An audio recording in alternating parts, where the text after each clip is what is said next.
They say Earth will not live another day, that this is the end. I have no one else to spend these last moments with. I know you won't believe this, but I didn't have a choice. Not really. I was the only one on the planet you weren't trying to control, but I was the only one without a choice. You see, I'd forgotten, myself, what it meant to be free. I forgot that failing was a part of freedom. And rather than recognize my failure to stop you the first time as a sign that I was still free, I despaired. And then I met someone. He called himself Daredevil. I don't think he's Matt Murdock. As far as I know, Matt's been dead for years. No, this Daredevil begged to help me stop you because he wanted to die and couldn't. Life was his cage. Death would have been his escape. He thought that by being my partner, he would die too. You see, I was wrong about Daredevil.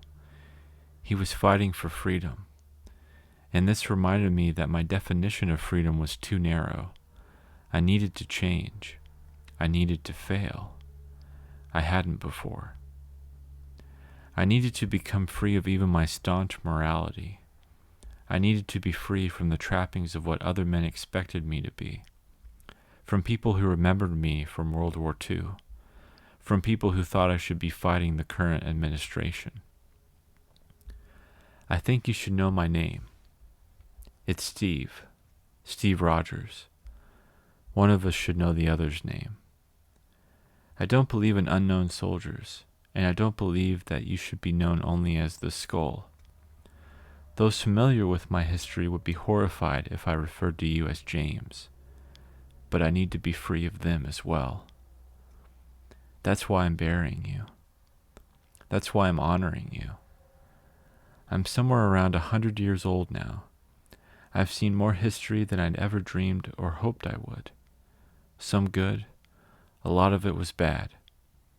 I suppose I should be grateful that I've probably saved many more lives than I've taken. But it's harder to remember the lives you've saved, even when there are so many. I do remember every death. I remember everyone I've ever killed. Before I was Captain America, I had no powers, no special abilities. I was a skinny runt who didn't even have the strength to run away from a fight. I was given the opportunity to be a part of a top-secret government experiment. I was injected with an experimental drug known as the super soldier formula. My body was then bombarded with Vita rays. The purpose of this process was to speed up the effects of the formula. Shortly after, my weak and fragile body was changed. Where my mother swore there was only skin and bone, cartilage and muscle grew. Suddenly, I had the body of an athlete. I had never experienced such power before. I didn't know my own strength. One of those witnessing this inaugural testing of the formula, a foreign spy, shot the doctor who had administered the operation. The doctor died as I threw the spy across the room. The spy died. I had killed him. It was the first death I had ever caused. I hadn't even known I was capable of such a thing. I wanted to be a soldier to stop the killing. And there I was, born again into this new body, only minutes old, and I had already joined the ranks of those I had wanted to stop. That makes me wonder what it must have been like for you when you were first found you could control people. I wonder what your life was like before you were given this new power. I wonder where you had learned to hate. Dr. Ernstine, the man who had given birth to Captain America that day, died as well. The formula was lost with him, and so I would be the only super soldier to fight for my country in World War II. I was the newest weapon to aim at the enemy, and weapons kill. Don't misunderstand me. It was war. Hitler was slaughtering thousands. He had to be stopped. And when you're in the field and bullets are whizzing past your head and you're watching your friends get blown to bits, it's not that easy to suggest that we all just sit down and talk about things. It was insane. The madness was infectious. And sometimes I killed people without even trying. Let me tell you about James. I had no right to let him come along with me on my missions. It was a time when I thought that my identity was best kept secret, and James threatened to expose that I was Captain America to my superiors who I now believe probably already knew who I was. Over the years, I've been surprised to find how many people knew I was Captain America. So I let James, another James, tag along. I let him wear a mask. I let him come up with light-hearted one-liners to toss at the Axis powers when he'd run out of hand grenades. I let him join the good fight. And along the way, I discovered it wasn't that good.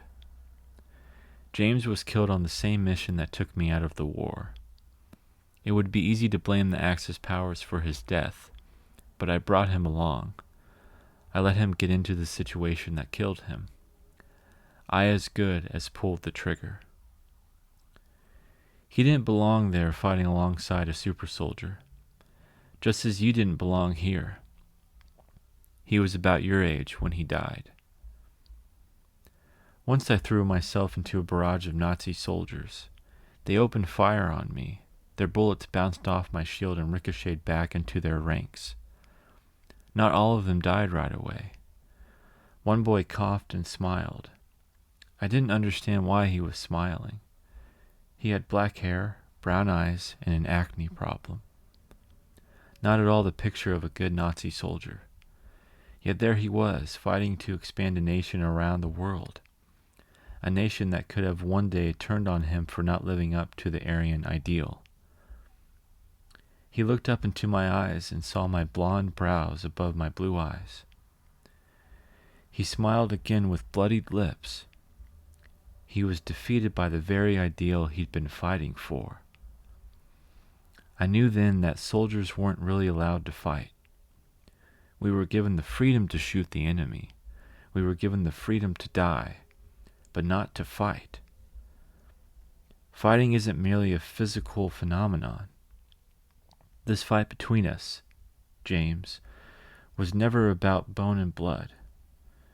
It was a battle for the mind. All wars are. Fighting requires mind and soul and strength. So many soldiers weren't allowed to think at all, only to take orders. And so they died while other, often lesser men did the thinking for them. This is the horror. My horror. If there were a way to stop you without killing you, I would have done it.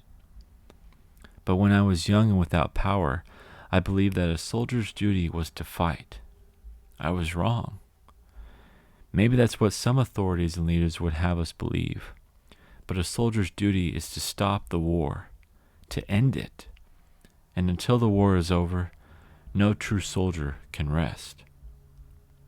Let me tell you about the Red Skull. You took his name. You should know the one you allied yourself with.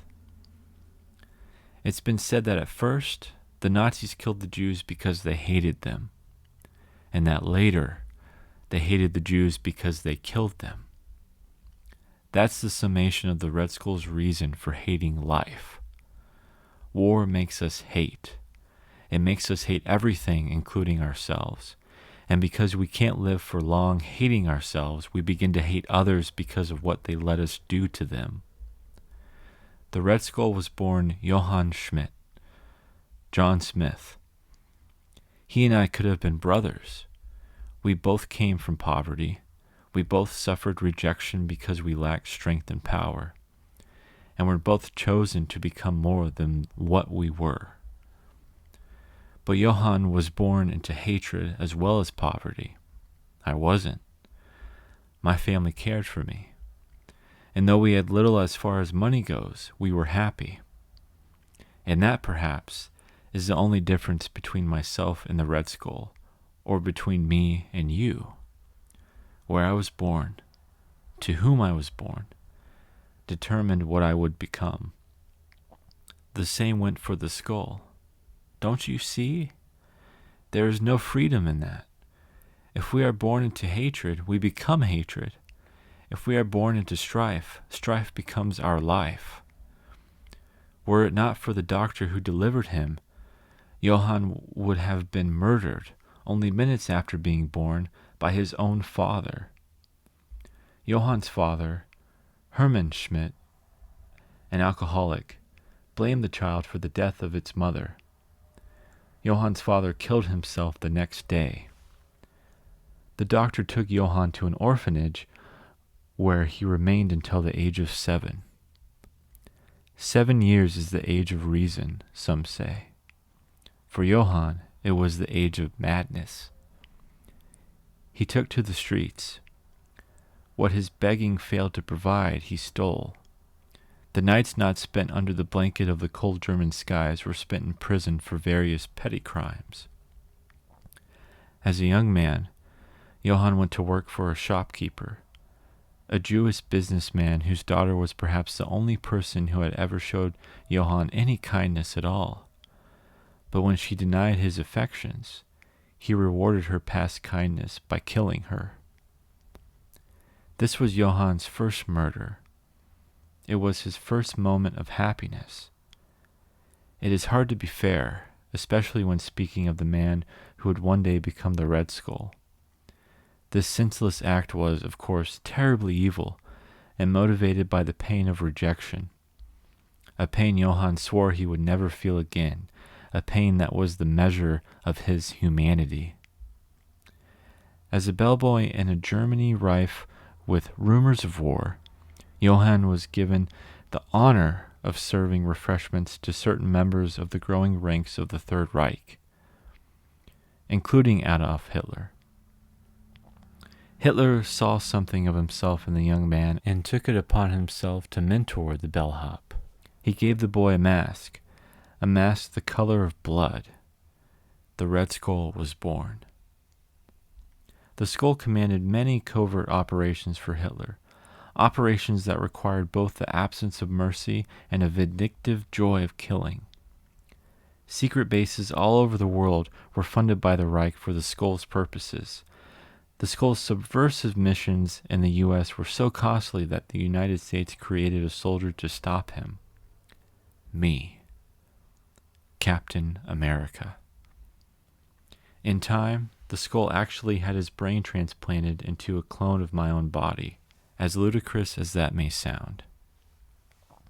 We were enemies now created equal, and when, at last, my own super soldier formula began to eat away at my body like a cancer, the Skull saved me with a blood transfusion.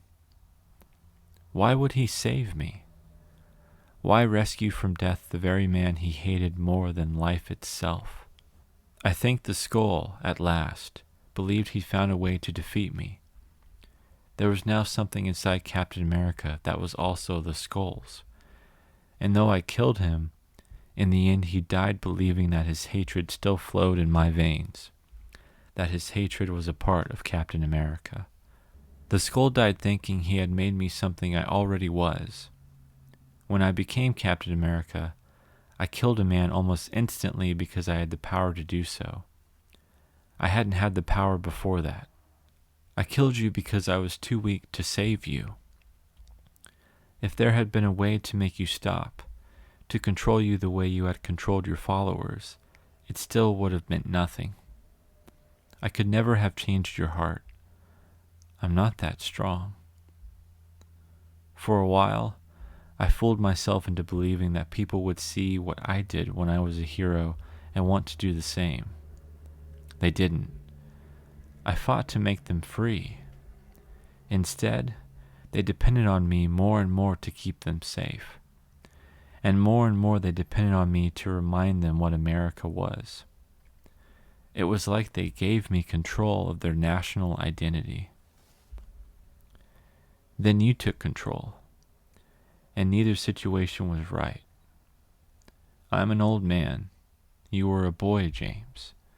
But neither of us has the right to control others, even if others choose to give up that control. America is the land of opportunity. And opportunity is the key word.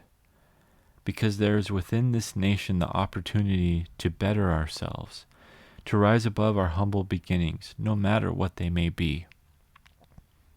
Only by stopping you could I hope to become something more than a soldier who only follows orders. But in order to stop you, I had to be what I've been trained my entire life to be. Sometimes I think people like to be controlled. I think they think there's a freedom in not having to make decisions, and not having to be in a position in which mistakes can be made. But what kind of world would this be if our actions were determined for us? Thank God we have the freedom to make mistakes. Without failure, there cannot be freedom. Without freedom, there cannot be success. And that again is why I'm sorry I failed you. Sorry and relieved. Should Earth survive this day, I have no doubt that there will be others like you. Men who think that the world would be better off if they were in control. Who knows if I'll still be here to stop them? I believe this day that my war is over. Should another begin, someone will fight for freedom, and freedom will be won, as it always must be.